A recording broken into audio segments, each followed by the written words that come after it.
There were warnings all over campus about a Hatchet Man who was supposedly abused and killed a woman in Bloomington. All the girls were warned to walk in pairs and to stay in brightly lit areas if they had to go out at night. The sophomore and her roommate were staying in the empty dorm over Thanksgiving break, since both their families were out of the country. They'd grown very bored as day followed boring day and night followed boring night.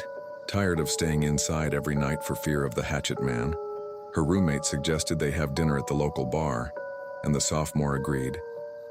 The two women had lingered longer than anticipated, and it was almost midnight when the sophomore, more than a little drunk, decided to walk back to the dorm. Her roommate was busy flirting with the bartender, so she headed into the dark, silent streets alone. The sophomore had forgotten all about the Hatchet Man warnings. It wasn't until she took a shortcut through a dark, creepy alley that she remembered there was a desperate murderer on the loose.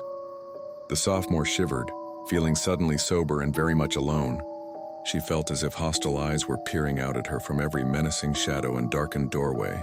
She quickened her pace. Was that heavy breathing she heard behind her?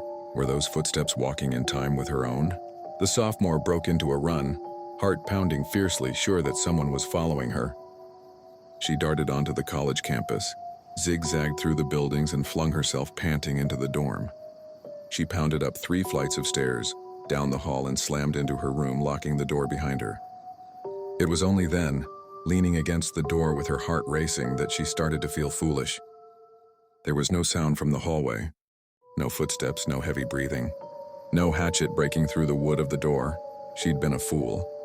The sophomore staggered to the bathroom to wash up for the night, leaving the door locked behind her. She kept glancing in the mirror to make sure that everything was secure. The scene in the mirror was normal, and there was no sound in the empty dormitory. Everything was just fine, she told herself. Then she remembered that her roommate was still at the bar. She didn't want her roommate to walk home alone, so she called the bar and asked the manager if he would arrange for her roommate to be brought home in a taxi. The music in the background was loud, and she wasn't sure if the manager understood her request. But at least she'd tried. The sophomore curled up in bed with the reading lamp on, determined to wait up for her roommate. But the combination of heavy drinking and her earlier fright sent her into a deep sleep almost at once, and she did not awaken until the sun came pouring in the window early the next morning. She woke with a hangover and rolled over, trying not to be sick in the bed. When she looked across the room, she realized that her roommate wasn't in the bed on the far wall. In fact, it looked as if her bed had not been slept in at all. She rolled to her feet, heart pounding with dread. Maybe her roommate had spent the night in the lobby. Her roommate had done that once before when out partying until the wee hours of the morning, saying it was too much trouble to climb 3 flights of stairs. With trembling hands, the sophomore unlocked the door and wrenched it open in search of her roommate. The unmistakable, faintly metallic scent of blood smashed into her nostrils as the door swung open.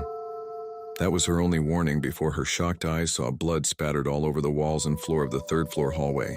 She screamed in terror, leaping backward away from the partially decapitated body of her roommate, which lay dead at her feet. Her throat was slit from end to end and blood pooled under her dead body.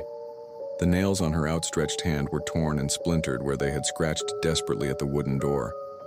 A black shadow lay across her roommate's body. She looked up in a daze, her gaze following the black shadow to its source. Embedded in the window frame near the entrance to the staircase was a blood-stained hatchet, outlined in the light of the rising sun.